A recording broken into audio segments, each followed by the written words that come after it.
Although Israeli officials claim they are abiding by the US-brokered ceasefire, Israel has violated the deal around 125 times by continuing to bomb and shell Gaza, demolishing Palestinian homes, refusing to open the Rafah border, raiding the occupied West Bank, and blocking aid.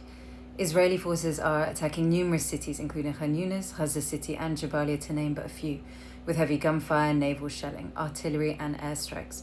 One attack killed 104 people, including 46 children, after Israeli officials accused Hamas of killing 3 Israeli soldiers in Rafah, even though the soldiers were killed by running over unexploded Israeli ordnance.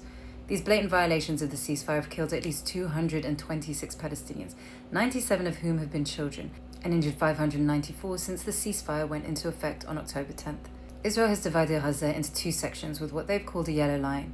On the eastern side of the line, which is 58% of Gaza, the IOF have full control and is populated by 4 proxy Israeli gangs. Here, the IOF maintain their illegal occupation and continue demolition work by deploying remotely controlled, explosive-laden robots to destroy buildings, declaring it as, quote, an extermination zone. The rest of the 2 million Palestinians are forced to live on the other side of the yellow line in just 42% of the land. Anyone that crosses the invisible Israeli-made line is instantly shot, killed, or detained, with Itamar Ben-Gvir even advocating in a recent parliamentary debate that children coming close to the line should be killed. The reopening of the Rafah border was meant to enable the movement of people and entry of 600 humanitarian aid trucks, including 50 carrying fuel a day. Israel has not only kept the border closed, but has implemented a new registration system that's preventing millions of dollars worth of essential humanitarian supplies from entering Gaza. Officials in Gaza have accused Israel of only allowing in 24% of the aid trucks promised, averaging 145 trucks a day, forcing Gazans to continue suffering acute shortages of food and water.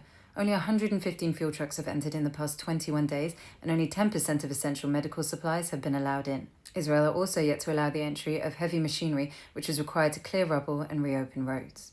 Since October 7th, Israel has detained thousands of Palestinians from both Gaza and the occupied West Bank. Part of the agreement was that Israel would provide a full list of prisoners, but to this day, Israel refuses to disclose many of the prisoners' names or whereabouts. Thousands remain missing, with families unsure if their relatives are dead or alive.